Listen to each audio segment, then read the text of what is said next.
whatever, top 10 things that people on their deathbed wish they'd have done different. And almost always, number one, number two, it's family. Yeah. It's friends, it's memories, And we get so busy, we get so caught up in all this stuff that we just don't do it,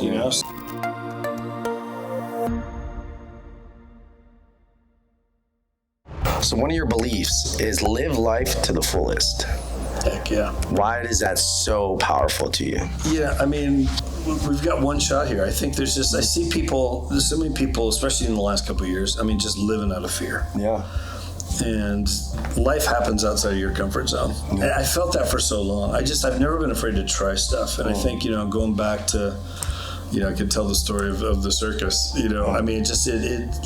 which that seems crazy. So tell the story of the circus. I know that all sounds crazy. So back in my little tiny hometown, Peru, Indiana, about 12,000 people. And, my sister got into it first. There was a circus that a lot of old retired circus performers from back in the 30s and 40s, circuses died out because of the Depression, World War II, different things, big traveling circuses, Ringling Brothers, all this stuff. They all had winter quarters in my hometown, a bunch of them. So all these retired performers, when everything died out, they ended up, the only place they really knew as home was my hometown. And so this is where they moved to. So, there's a lot of history there in my hometown. And so back in 1959, there's a group of them. They get out some of their equipment. They set up their stuff on the courthouse lawn. Yeah. They do this weekend thing, where perform some of their acts. And it was very popular. The next year they decided, let's do it again. Let's go to the high school and we'll get some of the athletes. We'll get the football players and the gymnasts, and we'll teach them to do what we did and let them perform.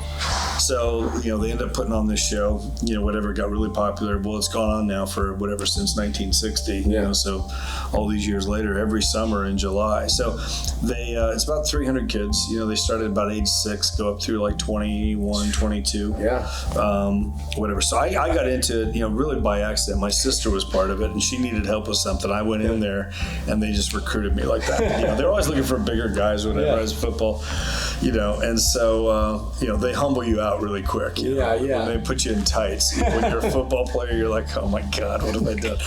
But anyway, but I loved it. I had so much fun with it. But then, what happens with that is, we practice for 3-4 months, and then we do, 10 shows in July, and, they have an arena there, about 2,000 people, and I loved it, But here's what it taught me too. It's like, man, you can do anything. You could do anything. I rode a motorcycle on a high wire with my sister. That's all, did all kinds of different acts, over the 9 years I was part of it. Great times. But it just taught me too, like, man, if you put your mind to it and you work hard enough at it and you don't quit, you just keep going, you can accomplish all kinds of things that you never thought you could do. And so I think, coming out of that, it's like, I've just not been afraid to try things. I go to college. I ended up I had a full ride scholarship to Butler University from ran track. Oh. And so, so I still have the record at my high school for the 400. So it might get broken here in the next couple of years. There's one kid, that's you can iron him up. So he came close this year. He's like a freshman, so I have a feeling that record's going to go. But it's been there for a long time. I'm like, wow, I was fast for a white guy. Anyway, but so I get a full ride scholarship to college. Well, I go in pre-med, and after 2.5 years, it's at that point where now it's the middle of my junior year. It's like it's time to start applying to med school. And it just got this thought, do I really want to do this? I don't want to do this. I don't. What am I doing? I don't want to do this. I wasn't enjoying it anymore. And so I ended up major switch from pre-med to broadcasting. So TV news. That's where I thought I was going. So I'm working at the CBS station in Indianapolis, and as an internship there.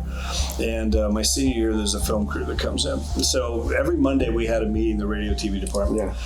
We have this meeting, and here's this film crew from Hollywood coming in. The producer, the director, the writer and the writer and the director were both from Indiana. And they'd written this movie about Indiana basketball. And so they come in and they're like, hey, we're going to be coming in to film this movie. We got lots of crowd scenes. We're going to need help. If anybody wants to join us, whatever, you're more than welcome. Here's the number. Give us a call. Like, you're hired, whatever. Well, I had a pretty loose year. It was my senior year. Yeah. And so there's probably about 10 of us or so. I'm like, I love movies since I was this high. Yeah. So I'm like, man, I'm in. And so the movie was Hoosiers. Gene Hackman, Dennis Hopper, and whatever. And so, I don't know, again, Gene Hackman, I'm like, that's just classic, French Connection, and, all these movies that I'd seen, whatever. I'm like, holy cow. So anyway, I ended up working on this movie. Well, I had a great experience. And, anyway, so it's spring break. We wrapped the movie. We finished that right before Christmas. Yeah. Okay. And right before Christmas, I go home for Christmas break, come back to school January. Spring break comes, and this buddy of mine, Ira McAlilly, Ira goes to California over spring break, has some friends out there. He comes back. We're sitting in night class, Monday night, first night back from break. And we're in this auditorium, and we sat up clear up in the top row of the auditorium and didn't pay one bit of attention to anything going on down there, because all we did was talk about California for 3 hours, from 6 to 9 o'clock. We're just, California, the beach, the sun, the girls, all the stuff back then. And so, anyway, he's like, we got to go to California. Yeah. Herb, I think it was Herb Edelman, the first assistant director of Hoosiers. I mean, when we were done filming in December, he's like, hey, if you guys ever want to come to California, we'll put you to work. You guys were great, whatever. Well, that went in one ear and out the other. I'm like, California from Indiana in 1986. Right. It's like another planet. There's no cell phones. There's no internet. Like, nobody did that. How do you go to Hollywood and work in the film business? Doesn't happen, At least that was my thought. Yeah. Well, Ira comes back. We have that talk in the auditorium. I go back to my fraternity house, and I get on the phone, and I call up Herb. I had his number. Called him up. So, were you serious? Exactly. I mean, is this like? He's like, yeah, get out here. I'm like, should we send you? Do you need a resume? He's like, no, just get out here, get to work, finish school, get out here. So I go another month, whatever, graduate. And June 10th, 1986, me and Ira and another guy, Mike Riley, we drive to California. Yeah. I had $800, which back then I'm thinking I'm you're rich. That's a lot of money, but when that wasn't even like a down payment on a part. That was nothing. Even back then, it was nothing. But we went out there, and here's the thing. The other thing, I remember my dad, like, Dad, I'm going to California to work on the film. Like, excuse me? Right. You're doing what? Going from pre-med. Yeah. So, yeah. You're doing what? Like, I'm working at CBS at this station. Like, I'm like, but here's the thing. Like, I knew if I don't do this now, I'll never do it. And I don't want to, I just like, man, I don't want to be kicking myself 10 years later. Gosh, I wonder what would have happened if I'd have gone to California. Yeah. If it doesn't work, I got my degree to fall back on. I'll have some experiences. I'll learn from it, whatever. I don't think there's any such thing as failure. Yeah. It's just a lesson learned, if you learn it, whatever. And so you grow from it, whatever. So I'm like, what do I have to lose? Like, I'm going to go out there. If I don't go now, I'll never go. Yeah. And I don't want to live with those regrets. So we go out there, and honestly, and then just to prove some people wrong, it's a fire under me. Tell me I can't do something. I'm like, oh heck no, I'll do it, and I'll go full tilt with it. Yeah. So within 2 weeks, I was working. Got hired on out there. Was doing some commercials for King World. King World back in the day, they distributed, they syndicated shows. They syndicated Jeopardy, Wheel of Fortune, Oprah Winfrey Show, all this stuff. So we were doing all these commercials with all these different things. So that was my first job when I was out there. And ended up going from there. I worked my way up. Within 6 months, I was the first assistant director. Oh, wow. Out there. And this is when MTV was still music. Yeah. Back in the day. Yeah. So I probably worked on about 100 music videos. All the 80s bands. You had the classic rock on earlier. Like, I worked, Tom Petty, Fleetwood Mac, Madonna, Michael Jackson, Janet Jackson, David Bowie, Aerosmith. I mean, I could go down the list of videos that I've worked on, and great experiences. I mean, it was crazy, but great experiences, and so wouldn't trade it in for anything. Just, again, live life to the full. It's like I've never I've never been afraid to do it. Can I pull up that quote? Yeah, go ahead. I want to read it because I do want to read this quote. This is, I love this quote. And, Hunter S. Thompson, and I don't know a lot about Hunter S. Thompson. I mean, I know he was like just this wild and crazy guy, whatever. He passed away several years ago. I don't know a thing about him, but I love this quote, right?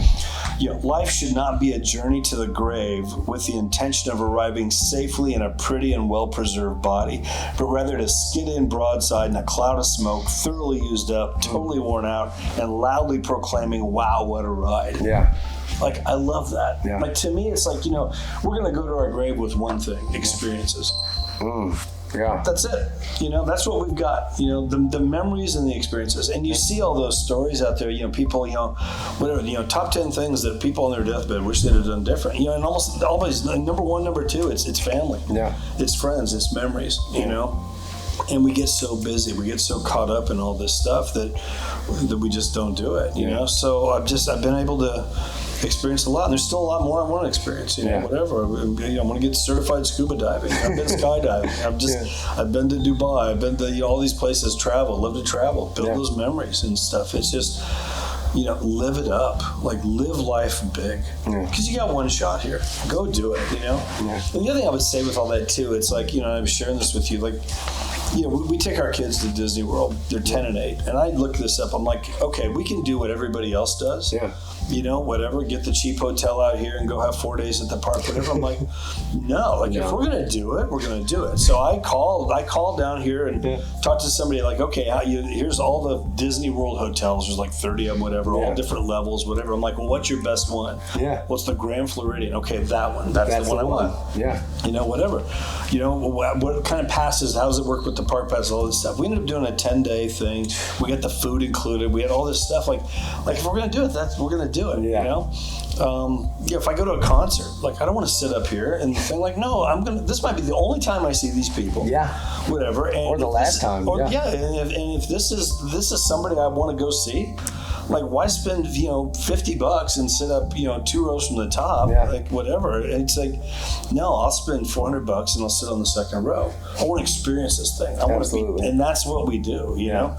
We took our kids to Universal Studios out in Hollywood, out there. And so moving from California, they were 4 and 1 when we left California. So they don't have any memory of it, really. I had no memories at all. So we wanted to go back out there. This has been 7-8 years ago, but we took them out there and spent some time out there with some friends and stuff and had a great time, but played tourist for a week. Yeah. So we go to Universal Studios. Well, it's a little bit different than the one in Orlando. There's not as many rides and stuff. There's no roller coasters, but there's a lot of the attractions and stuff. But back there, because of the history, you do have this whole behind the scenes, tour that they do.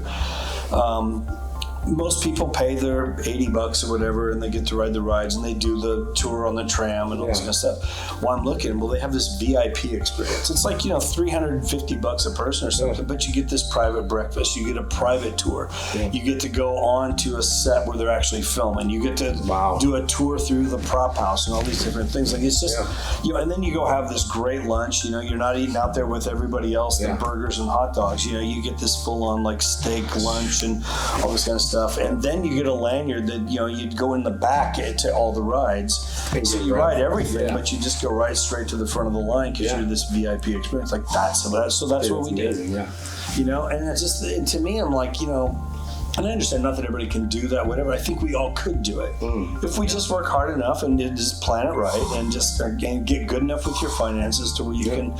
But again, go live life big and live it to the full, because you got one shot here. And again, we're not promised tomorrow. So I'm not afraid to try things. And I've had lots of experiences over the years. I could sit here all day and tell stories. It's just lots of stories. So anyway. Man, I'll tell you what, Mario.